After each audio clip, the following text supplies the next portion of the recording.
Manor Hamilton. I went to Manor Hamilton. Then I came back to Castlebar and I did a year in medicine. And 6 months in medicine and 6 months in surgery. And who was in Castlebar at that time? In Castlebar was Paddy Bresnahan. Yeah. And Dr. Morden, was it? Dr. Morden, he was the physician at that time. Natty Morden. Natty Morden, yeah. Yeah. And Kevin Jones. That's right. He was one of the surgeons there at the time. So that brought you into the 60s, right? And then that brought me into the late 50s? It brought me into the late 50s. Yeah. And I always remember I was in Castlebar and I got a call from Mayo County Council. Mayo County Council used to look after the dispensaries then. And they said, Dr. Keogh is leaving Crossmolina and we can't get anyone to do duty in it. Would you do 2 weeks for us to keep it going? And I said, sure. And the 2 weeks turned into 2 years. Yeah. So I stayed on. That's how I got. And you're there since? I never intended to start in Crossmolina. So on the 1st of October, 1957, I started in Crossmolina. As a GP? As a GP. GP. And so I'm there then, since that time. And I'll tell you, big changes in medicines that time. Oh, big changes. There are big changes in GP since that. Oh, GP, sure. I remember you had to sterilise everything then. There was no disposables whatsoever. Syringes, scalpels, the whole lot. People don't realise it. The other thing is households was a big thing. A lot of them. A lot of it. But there were no cars. No cars and communications. You know, if I wanted to get to the hospital in Ballina, say I had to phone the exchange in Crossmolina. They had to phone the exchange in Ballina, and they had to get onto the hospital and come back to me then. So people don't appreciate what they have now, the immediacy of it. But the other thing about the call... Did you have a phone? You had a phone, yeah? I had a phone, you had a phone, but I didn't have a phone, the car or anything. It was just in the house. Yeah. You can imagine. And how did they get the message into you then? They'd phone the house. From the post office? Yeah, from the post. I remember, we used to do house calls at all the times, night and everything. I remember there was one lady, a very nice person, but and a lot of calls used to come from her. It was 7 miles out or 8. Keena, you might know of it. Yeah. But she'd phone me, and of course I'd be drowsy at that. And I always remember she'd always say, "Will you read back now what I said to you?" To make sure you got it right. Make sure I got it right. But the good thing about, I know, we used to do a lot of maternity. I used to do it because I had a bit of experience in the maternity in Galway, in Falls. We used to do a lot of deliveries. I'd say nearly 80% of deliveries in the house. And the calls to the house. And the good thing about that, I know it had its drawbacks and that you were out, but you got to know people better and the conditions, what they were in and so on. And what were they like? What were the conditions like that? Conditions weren't great. You had no electricity. Yep. Rural electrification wasn't there at the time.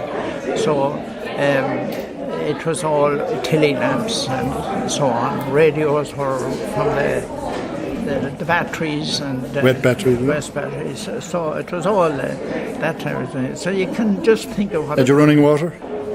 No, there was no running water. Just what they used to go to the well. You had to boil it then. That's it. And just when I think in Crossmolina, there was no sewerage scheme. The sewerage scheme came there while I was there. And of course the electrification changed the whole scene, the rural electrification. It brought all the benefits of the light and all the machinery and so on. And were there many deaths that time of babies and children from meningitis and all this kind of stuff? When I think of it, there wasn't many deaths. Even TB was the big thing when I started. And TB was the big. But honestly, no, there wasn't many deaths from meningitis when I think of it. Yeah. And with the TB, would they be all die in hospital or would they die at home as well? No, they were generally in hospital. They were generally transferred off. They had the... down to Merlin Park? Merlin Park. It was opened that time, was it? It was, Merlin. Well, Noel Brown opened it, didn't he? Yeah, that's right. Noel Brown, in fairness to him, did a big lot for it. Had you much equipment? equipment. No, we didn't. What did you have? Well, you know, you had your naturally you had your bag. your bag, and you had your stethoscope and your blood pressure and the whole lot. No ECGs? No ECGs. Glucometers? I mean, if you heard of an ECG, then I think that from no ECGs, you had to send them to the hospital for an ECG, and it was like a Big deal. coronary bypass, a big deal. That's honestly. And how would you do a pregnancy test at them days? Well, we used to do them. You could do them, but you didn't get many of them done. But I'll tell you, I found myself that good antenatal care was the thing. Was the thing, yeah. Honestly, it was. And what would you be watching out for most? Blood pressure, isn't it? Blood pressure, the usual things, and then the presentation, whether it was, transverse or anything like that. And was it a bit scary doing these deliveries, or did you get used to it? no, you got used to it. I even remember out in, when I said the Tinkers camp, with them, and sitting with them at the camp and waiting for the delivery, and the nurse with me. And, we used to wait. I'd say they got good attention. Sometimes you have to wait hours, you would? You would. Did you ever wait a day? No. Never a day, yeah. Wait a day. And then I remember once there I got this call down at 3 o'clock in the night. This woman, she was bleeding badly, and I got down. But anyways, I hit off down. It was 9 miles down the country in the mountain, in a bad road. And when I got down, the river was in flood.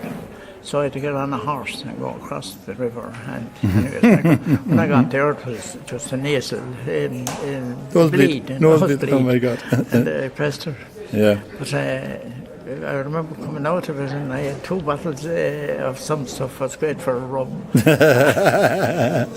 it around that time too? Yeah. It was, And what were you paid that time? What was the money like? Money was, I thought it was good, but to me it was good. But I suppose compared to what you get nowadays. Yeah, but I suppose it's all comparative, isn't it? Yeah, that's right. It was good. No, I couldn't complain. And so you enjoyed it? I had a Volkswagen car, and it would go any place. Yeah. I remember buying for £455. Brand new. Brand new. How long did it last you for? It lasted me for 2 or 3 years, and